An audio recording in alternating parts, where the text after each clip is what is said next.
Hola, soy Wilson Pino. Bienvenidos a este espacio que va a bendecir poderosamente tu vida, porque en este espacio hablaremos de la palabra de Dios y su palabra es suficiente y alcanza para todo.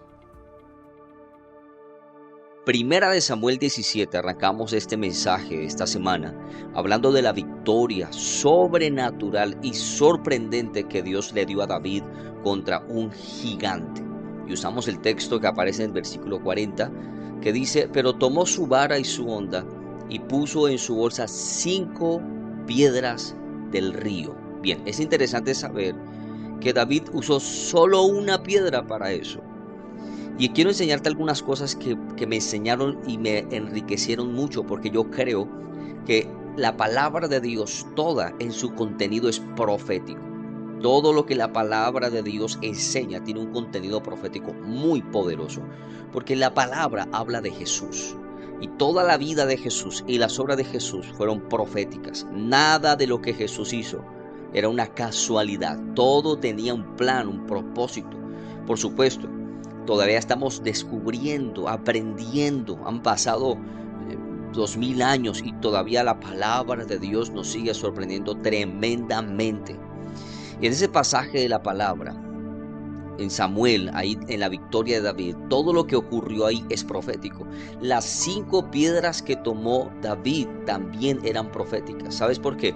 Porque al momento en que David tomó todas esas piedras, estaba enviándole un mensaje al futuro sin él saberlo.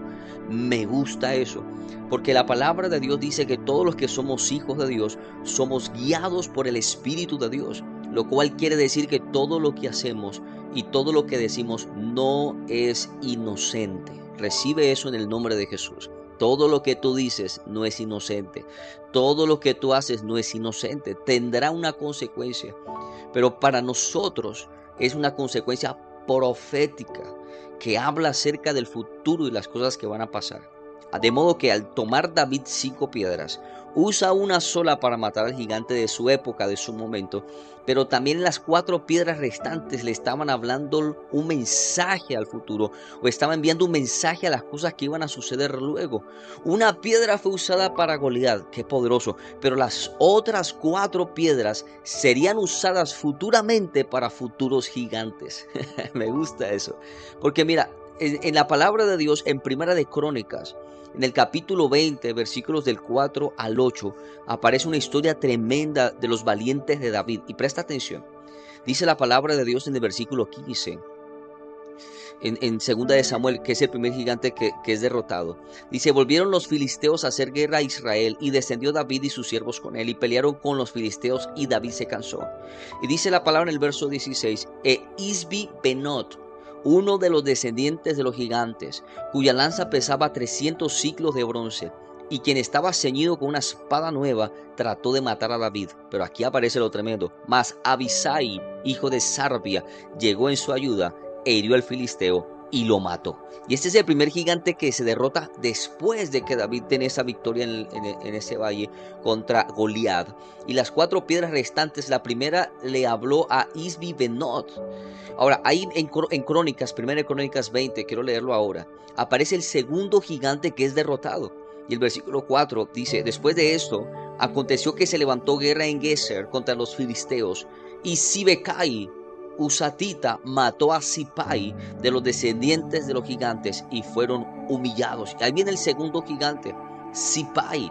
Y el versículo 5 dice: volvió a levantarse guerra contra los filisteos, y Elanán, hijo de Jair, mató a Lami, hermano de Goliat, el asta de cuya lanza era como un rodillo de telar, tercer gigante, Lami.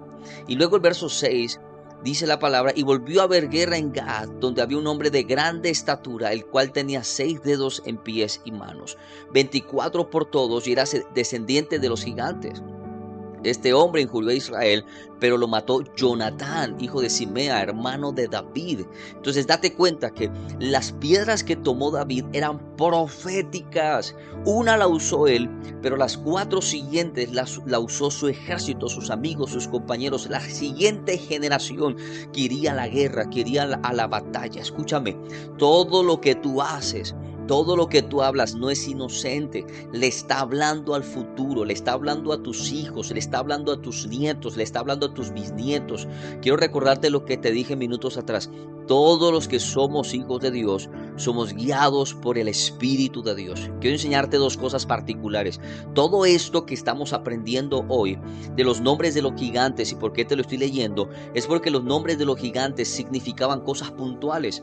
Por ejemplo, el primer gigante se llamaba Sipai, que significa entrada, umbral, acceso. Quiere decir que ese gigante controlaba todo tipo de avance físico, emocional y material. Claro, para nuestro tiempo esto es lo que significa, porque la palabra de Dios es de contenido profético. El nombre de ese gigante es Sipai, que significa eso, acceso. Umbral, puerta. ¿Y sabes quién lo derrota? Mira que la palabra dice que lo derrota Sibekai. Y la palabra Sibekai significa tejedor, uno que une un hilo con otro. Qué tremendo. No hay una estrategia más poderosa que la del Señor, porque no hay forma que el enemigo pueda ganar. El Señor siempre está delante de los planes de las tinieblas. Y es mejor que tú digas amén ahí. Si se levanta un gigante a pelear contra ti, el Señor ya levantó al que va a derrotar a ese gigante. Qué poderoso saber que se levantó un Sipai, pero Dios levantó un Sibekai. Se levantó un Lami, pero Dios levantó un Elanán. Se levantó el gigante que no tenía nombre, lo mató Jonatán. Se levantó Isbibenot y lo derrotó Abisai. No importa el nombre del gigante que se levante, Dios ya tiene un David para derrotarlo. Y el David del que te estoy hablando tiene tu nombre. Eres tú el que va a Dios a usar para derrotar al gigante que se levantó en contra de tu casa, en contra de tu familia. Desde el mismo momento en el que tú le permitiste a Dios empezar a hacer un trabajo en ti, desde ese mismo momento tu vida entró en un ambiente profético. Y todo lo que decimos y hacemos no inocente. Aleluya. Qué poderoso es eso. Ahora, recíbeme este consejo. Tenemos que construir un bosque o intentar construir un bosque que seguramente no alcanzaremos a disfrutar, pero que lo disfrutarán nuestras generaciones. Coge las 5 piedras, usa una y deja 4 para las siguientes generaciones. ¿Cuál es el verdadero liderazgo de un padre? El verdadero liderazgo de un padre, que es un tema que estamos hablando en el ministerio en estos momentos, no está en los roles que ejerce como proveedor, como esposo, como amigo, sino que el verdadero liderazgo de un padre nace desde el propósito, desde la paternidad, porque la paternidad no tiene que ver con la herencia, sino con el legado. Por eso tenemos que aprender a profetizar desde el propósito. Tus hijos disfrutarán, cuidarán y extenderán el bosque que tú empezaste, porque el Señor, su visión es generacional. Escúchame, papá, si Dios te da la oportunidad de tener hijos y si estás en el plan de casarte y de algún día tener hijos, recíbeme este consejo. Todo lo que tú haces no es inocente. Todo lo que decimos no es inocente. Dios lo toma muy en serio. La grandeza de la acción de David es que otros iban a seguir su ejemplo de valentía y acabarían con los gigantes a los cuales David les habló años atrás cuando tomó 4 piedras adicionales porque él usó solo una. Y quiero decirte esto con todo mi corazón. El llamado más poderoso que tenemos nosotros es el llamado a entender que después de nosotros habrá una generación que se levantará, y es mejor que esa generación haya recibido de ti la identidad, haya recibido de ti el temor, haya recibido de ti la visión de seguir extendiendo el reino de los cielos, porque entonces todo lo que tú hiciste en la tierra habrá valido la pena si la generación que ha nacido de tus hombros sigue honrando el nombre de Dios. Y quiero decirte esto ahora. Todo lo que tú estás haciendo está bendiciendo o maldiciendo tu generación siguiente. Está bendiciendo o maldiciendo a tus nietos y tus bisnietos. Todo lo que tú hagas, todo lo que tú hables, lo hables pensando en la siguiente generación.